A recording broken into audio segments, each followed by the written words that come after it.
Hello, मैं हूँ doctor Rajni Harishchandre. आज हम जानेंगे मिलाज़्मा के बारे में। अगर आपने मेरा चैनल अभी तक सब्सक्राइब नहीं किया है तो ऐसे ही हेल्थ रिलेटेड वीडियोस देखने के लिए प्लीज़ सब्सक्राइब, लाइक और शेयर कीजिए। तो ये मिलाज़्मा होता क्या है? मिलाज़्मा में काले धब्बे हो जाते हैं, जैसे कि गालों पे, नाक के ऊपर, माथे में और अपर लिप की एरिया में। कभी कभी गर्दन में और हाथों में भी दिखाई देते हैं। मेलाज़्मा इंडियन पॉपुलेशन में बहुत कॉमन है। ये महिलाओं में ज़्यादा दिखाई देता है। बहुत हल्का सा दिखता है। गाल के ऊपर टाइम्स के अनुसार से वो गाढ़ा हो जाता है और बढ़ने लगता है। मेलाज़्मा ज़्यादा दिखाई देता है किसी किसी महिलाओं में गर्भनिरोधक गोलियों की सेवन की वजह से ये ज़्यादा दिखाई देते हैं। इसके अलावा बाकी के रिस्क फैक्टर्स हैं। थायराइड की उतार चढ़ाव, मानसिक तनाव, एंटी इपिलेप्टिक दवा की वजह से भी ये ज़्यादा बढ़ जाते हैं। कुछ कॉस्मेटिक्स चेहरे पे लगाना, जैसे कि खुशबूदार क्रीम्स आप अपने चेहरे पे लगाते हो तो उसकी रिएक्शन की वजह से भी ये काले धब्बे ज़्यादा बढ़ जाते हैं। ये महिलाओं में ज़्यादा दिखाई देते हैं और लड़कों में कम। लेकिन जो लड़के सरसों का तेल लगाते हैं उसके बाद उनको धूप में जाना रहता है, उनमें ये ज़्यादा दिखाई देते हैं। तो मेलाज़्मा के प्रकार यानी कि टाइप कौन कौन से होते हैं ये अभी हम देखते हैं। मेनली 3 प्रकार होते हैं। पहला है इपिडर्मल, दूसरा है डर्मल और तीसरा है मिक्स्ड। इपिडर्मल का मतलब है कि वो जो काले धब्बे रहते हैं वो सिर्फ त्वचा के ऊपरी हिस्सों में ही रहते हैं। डर्मल का मतलब है कि काले धब्बे थोड़े नीचे के हिस्से में रहते हैं, मतलब कि डर्मिस में। मिक्स मतलब ये काले धब्बे दोनों में रहते हैं, डर्मिस में और इपिडर्मिस में, यानी कि थोड़ी ऊपर की और थोड़ी नीचे के हिस्से में रहता है। ये पता करना ज़रूरी होता है कि आपका मेलाज़्मा कौन से प्रकार का है, क्योंकि इपिडर्मल मेलाज़्मा रहता है वो त्वचा की ऊपर की लेयर में रहता है और दवा लगाने के बाद उसका अच्छा असर होता है। काले धब्बे काफ़ी हद तक सही हो सकते हैं, लेकिन डर्मल मेलाज़्मा में उसको ट्रीट करना थोड़ा मुश्किल हो जाता है। तो ये मेलाज़्मा को हम कैसे ट्रीट करते हैं, आपको ये पता होना चाहिए कि मेलाज़्मा का बहुत लंबे समय तक इलाज चलता है। लॉन्ग टर्म ट्रीटमेंट लेना पड़ता है। ऐसे नहीं होता कि आपके एक बार कुछ क्रीम लगाने से मेलाज़्मा ठीक हो जाए। मेलाज़्मा के ट्रीटमेंट में हम पहले पेशेंट की हिस्ट्री जानने की कोशिश करते हैं कि मेलाज़्मा की वजह क्या है, जैसे कि पेशेंट की कुछ गर्भनिरोधक गोलियां तो नहीं चालू, या तो फिर कुछ ऐसे खुशबूदार क्रीम्स तो नहीं चेहरे पे लगा रहे हो। उस सब के बारे में जानकारी लेते हैं। इसके बाद हम दवाई चालू करते हैं। इसमें सबसे इम्पॉर्टेंट है सनस्क्रीन। मेलाज़्मा के ट्रीटमेंट में सन प्रोटेक्शन बहुत ज़रूरी होता है। आपको धूप से बचना बहुत ज़रूरी है। जब भी धूप में जाए तो छाता लेके चलिए और कुछ ऐसे काले चश्मे भी पहन सकते हो जो आपके गालों के हिस्सों को भी कवर कर सके, और पूरे बाजू वाले कपड़े पहनना जिससे आप धूप से बच सके। फिर आपको सनस्क्रीन का उपयोग करना बहुत ज़रूरी है। अपने चेहरे पर, गर्दन पर और हाथों में लगाना ज़रूरी है। कभी भी आपका सनस्क्रीन ब्रॉड स्पेक्ट्रम सनस्क्रीन होना चाहिए, मतलब ये आपको दोनों यूवीए और यूवीबी दोनों से बचा सके। तो ये सनस्क्रीन आप अपने हाथों पर और चेहरे पर लगाना चाहिए।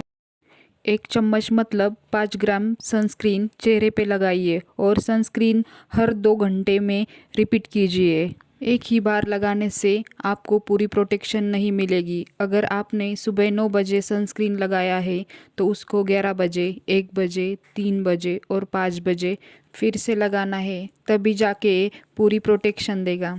अगर आपको बाहर जाने का काम रहता है या धूप में जाने का काम रहता है तो आप सनस्क्रीन अपने साथ ही लेकर चलिए और हर 2 घंटे में लगाते चलिए। ये करना बहुत ज़रूरी है। जब तक आप धूप से नहीं बचोगे, सनस्क्रीन नहीं लगाओगे, तब तक काले धब्बों में परिवर्तन नहीं दिखेगा। जिनकी स्किन ऑयली रहती है वो सनस्क्रीन लगाने से डरते हैं। उनको लगता है उनका चेहरा और ज़्यादा चिपचिपा हो जाएगा और मुहासे भी आ जाएंगे। तो ऑयली स्किन के हिसाब से ही सनस्क्रीन चूज़ करें। इसकी ट्रीटमेंट में है सबसे असरदार क्रीम हाइड्रोक्विनोन क्रीम। एक काले धब्बे कम करता है और मेलानिन का प्रोडक्शन कम करता है। हाइड्रोक्विनोन हम 1 से 4% में चूज़ करते हैं। इस क्रीम को छोटी सी मात्रा में काले धब्बों पर लगाना है रात को। और आप एक बात ध्यान रखिए, हाइड्रोक्विनोन क्रीम डॉक्टर की सलाह से ही लें, क्योंकि हाइड्रोक्विनोन क्रीम ज़्यादा समय के लिए लगाने से ये काले धब्बे ज़्यादा गाढ़े हो जाते हैं और एक ऐसी कंडीशन आ जाती है, उसको बोलते हैं ओक्रोनोसिस। अगर हाइड्रोक्विनोन आप लंबे समय तक यूज़ करते हैं तो काला पिगमेंट स्किन में जमा हो जाता है, फिर आपको सही करना बहुत मुश्किल रहता है। इसीलिए हाइड्रोक्विनोन क्रीम बिना डॉक्टर सलाह यूज़ नहीं करना चाहिए। और ये हाइड्रोक्विनोन क्रीम ज़्यादा कॉन्सेंट्रेशन में यूज़ करते हो तो सफ़ेद दाग होते हैं। एक बात ध्यान रखिए, हमेशा हाइड्रोक्विनोन एक प्रॉपर कॉन्सेंट्रेशन में ही यूज़ करना चाहिए और हमेशा एक डॉक्टर प्रिस्क्रिप्शन के बाद ही उसको लगाना चाहिए। हाइड्रोक्विनोन क्रीम ट्रिपल कॉम्बिनेशन में भी आती है और ये बहुत असरदार भी होती है। इसमें हाइड्रोक्विनोन, ट्रेटिनोइन, माइल्ड स्टेरॉइड ये ट्रिपल कॉम्बिनेशन में मिलते हैं। इसमें हाइड्रोक्विनोन मेलानिन प्रोडक्शन कम करता है और ट्रेटिनोइन त्वचा की ऊपर वाला हिस्सा होता है उसको उतारता है ताकि हाइड्रेटर और बेहतर हो। स्टेरॉइड जो हाइड्रोक्विनोन और ट्रेटिनोइन की वजह से जलन होती है उसको कम करता है। लेकिन ये क्रीम हम 1 से 2 महीने तक इससे इस्तेमाल कर सकते हैं। अगर ये आप लंबी समय तक लेंगे तो इसके स्टेरॉइड के साइड इफ़ेक्ट दिखने लगते हैं, जैसे कि स्किन हो जाने की वजह से सफ़ेद धब्बे बनते हैं। इसलिए आपको याद है, ट्रिपल कॉम्बिनेशन वाली क्रीम हमें सिर्फ 1 से 2 महीने तक ही लगाना है। एक बार ये मेलाज़्मा थोड़ा लाइट हो जाए उसके बाद हमें मेंटेनेंस क्रीम देना है, जिसमें होता है अर्ब्यूटिन, कोजिक एसिड, लिकोराइस एक्सट्रैक्ट और एजिलिक एसिड। ये तत्व लंबे समय तक यूज़ कर सकते हैं। और ग्लाइकोलिक एसिड वाली क्रीम आप दे सकते हो। ग्लाइकोलिक एसिड यूजुअली 1 से 2 कॉन्सेंट्रेशन में यूज़ करते हैं। इसको रोज़ रात को आप काले धब्बों के एरिया में लगा सकते हो। हाई परसेंटेज वाली ग्लाइकोलिक एसिड जैसे कि 6%, 10% वाली ग्लाइकोलिक एसिड भी यूज़ कर सकते हो। लेकिन ये कॉन्सेंट्रेशन वाली क्रीम हफ्ते में सिर्फ 1 से 2 बार ही लगा सकते हो। अगर आपका स्किन कलर गाढ़ा है तो आप हमेशा लो कॉन्सेंट्रेशन वाली ही ग्लाइकोलिक एसिड क्रीम यूज़ करें, वरना पोस्ट इन्फ्लामेटरी हाइपर पिगमेंटेशन के चांसेस बहुत ज़्यादा बढ़ जाते हैं। पोस्ट इन्फ्लामेटरी हाइपर पिगमेंटेशन का मतलब है जब भी त्वचा को कोई चोट पहुंचती है तो त्वचा और गाढ़ा पिगमेंट बनाने लगती है, तो ये काले धब्बे और ज़्यादा प्रोमिनेंट हो जाते हैं। आप ये ध्यान रखिए, आपका स्किन कलर गाढ़ा है तो आप हमेशा लो कॉन्सेंट्रेशन में ही ग्लाइकोलिक एसिड यूज़ करें। जब भी आप ग्लाइकोलिक एसिड का इस्तेमाल करें, दिन में सनस्क्रीन का इस्तेमाल बहुत ज़रूरी होता है। अगर आप रात को ग्लाइकोलिक एसिड यूज़ करते हो तो दिन में आप ज़रूर सनस्क्रीन लगाएं। ग्लाइकोलिक एसिड हमारी त्वचा की ऊपर की हिस्सों को उतारता है और त्वचा की नीचे का हिस्सा थोड़ा हल्के रंग का होता है और एक काले धब्बे कम दिखने लगते हैं। इसलिए हमारा चेहरा थोड़ा सेंसिटिव हो जाता है। इसीलिए आपको सनस्क्रीन का यूज़ करना बहुत ज़रूरी हो जाता है। क्रीम्स के अलावा हम केमिकल पील भी कर सकते हैं। एक केमिकल पील त्वचा के ऊपर वाले हिस्सों को उतारता है। यूजुअली ग्लाइकोलिक एसिड का ही इस्तेमाल करते हैं। 50 कॉन्सेंट्रेशन वाला ग्लाइकोलिक एसिड हम ज़्यादातर इस्तेमाल करते हैं।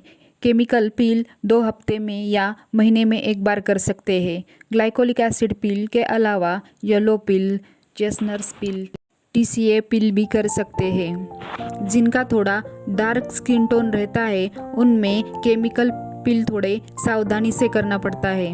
हमेशा लो कॉन्सेंट्रेशन पील से ही शुरुआत करते हैं, क्योंकि इनमें पोस्ट इन्फ्लामेटरी हाइपर पिगमेंटेशन के चांसेस थोड़े ज़्यादा होते हैं। एक बात ध्यान रखिए, आपका स्किन टोन अगर गाढ़ा है तो केमिकल पील एक स्पेशलिस्ट से ही करवाइए, क्योंकि इसको बहुत सावधानी से करना पड़ता है। एक ड्रग है जो मेलाज़्मा की ट्रीटमेंट में बहुत पॉपुलर हो गया है, वो है ट्रानिक्ज़ेमिक एसिड। ट्राइनिक्ज़ैमिक एसिड टैबलेट की तौर पे, क्रीम्स की तौर पे और इंजेक्शन की तौर पर भी उपलब्ध है। टैबलेट हम देते हैं 500 मिलीग्राम और 750 मिलीग्राम रोज़ लेने के लिए देते हैं 3 से 6 महीने तक। इसका असर 1 महीने के बाद थोड़ा सा परिवर्तन दिखने लगेगा। ये ट्राइनिक्ज़ैमिक एसिड मेलानिन कम करता है, लेकिन अगर आपको या आपके परिवार में किसी सदस्य को नस में खून जमने की परेशानी है और किसी को हार्ट अटैक अगर आकर गया हो तो ये दवा हम नहीं देते। ऐसी कंडीशन में ये दवा हम अवॉइड करते हैं। ट्राइनिक्ज़ैमिक एसिड भी मेलाज्मा के लिए बहुत असरदार माना जाता है, लेकिन ये सिर्फ हम 3 से 6 महीने तक ही दे सकते हैं। ट्राइनिक्ज़ैमिक एसिड क्रीम्स फॉर्म में भी अवेलेबल है, लेकिन ये ज़्यादा असरदार नहीं माना जाता। हम ट्राइनिक्ज़ैमिक एसिड का इंजेक्शन भी लगा सकते हैं, इंट्राडर्मली दे सकते हैं, मतलब कि छोटे छोटे इंजेक्शंस काले धब्बों की जगह पे हम दे सकते हैं। तो ये इंजेक्शन हम त्वचा के नीचे के हिस्से में मतलब डर्मिस में लगाते हैं। ये ट्राइनिक्ज़ैमिक एसिड का इंजेक्शन हम हफ्ते में एक बार ऐसे ही 4 से 6 हफ्तों के लिए दे सकते हैं।